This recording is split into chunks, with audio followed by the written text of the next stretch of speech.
Man explores 16th century shipwreck, looks closer and races to the surface.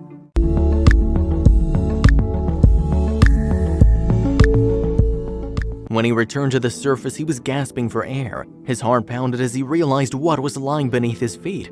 He thought about swimming back to shore to ask for help, and who was to say it would still be here upon his return? No, he was diving down again, only now it was a race against time, a matter of life and death. It was a beautiful, still sunny morning as Teddy Tucker swam along the Bermuda Coral Reef. The ocean was as blue and clear as the sky above him. It felt like the calm before the storm, and it was, literally. Growing up beside the ocean, locals joked that Tucker had become more fish than man. He loved to explore the ocean's floor, especially in a place as interesting as Bermuda. Bermuda was famous for its 16th century shipwrecks. Hundreds of ships over hundreds of years had fallen victim to a mysteriously deadly area just beyond the coral reef called Bermuda's Triangle.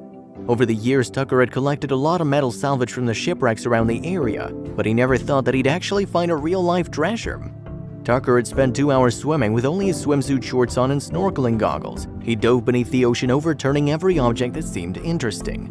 But things were about to get much more interesting and dangerous than he bargained for. It was when the first wave crashed underneath the ocean that he realized he was in trouble. Tucker resurfaced and suddenly realized the sky had turned gray, the ocean choppy and rough and the winds dangerous. There was a hurricane forming and he had to get out now. He dove again, swimming closer to the shore underwater beneath the waves, but then he saw it. Most men might have kept swimming to safety, but Tucker wasn't most men. From the corner of his eye, Tucker saw something unusual on the ocean floor. There was an odd bump in the sandy bed and something seemed to sparkle as it nestled on top of it. Tucker swam toward it for a closer look. He brushed its surface and dug around it. An old rusty cannon appeared, but this wasn't any old cannon. His heart leapt forwards as he realized what he saw. Along with the cannon affixed on its side and disguised between corals and other ocean organisms, there were 3/4-inch gold buttons that were studded with pearls. Just as Tucker began to recover from his shock, he realized he'd underturned what looked like silver coins from the ocean bed.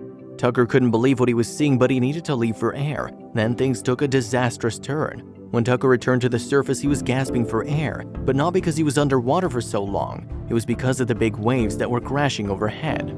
The hurricane was now in full swing as the wind, rain, and waves tore through the atmosphere, but Tucker couldn't bring himself to leave. He had to discover what else was down there before the storm made everything too hard to see. Now it was a race against time. Tucker took a big final breath and dove back towards his astonishing discovery. As soon as he dug, he found more treasures: another golden pearl button, 2 gold ingots with a Royal Spanish tax stamp visible on their surface, and about 200 silver coins.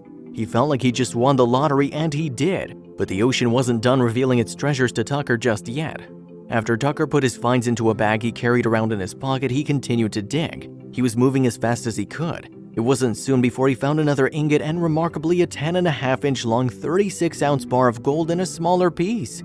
With all of this, he would scarcely have hoped that the best was yet to come, but it was.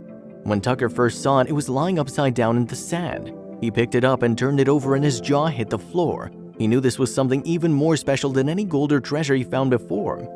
I picked it up and turned it over. Awestruck, I counted the large green emeralds on its face. There were 7 of them, each as big as a musket ball, Tucker marveled. What was it? Teddy Tucker found the world's single most valuable object ever found in a shipwreck. The treasure, named Tucker's Cross, was an emerald-studded 22-karat gold cross.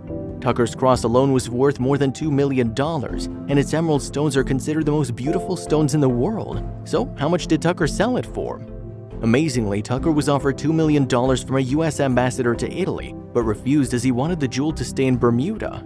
Tucker ended up selling his most prized possession to the Bermuda government for a measly $35,000, under the condition that it would stay in Bermuda for as long as possible, but fate had different plans. After Tucker's cross was recovered, the government of Bermuda constructed a new museum. It was to feature a collection of rare artifacts, including those found by Tucker and other finds from Bermuda's shipwrecks. Word quickly spread, and Queen Elizabeth was one of the first high-profile people to visit its timeless collection. Tucker helped prepare the museum for her arrival, but he made a startling discovery. While he transported the cross to an area of private collections, he realized the cross in the glass case wasn't real. It had been replaced by a plastic replica.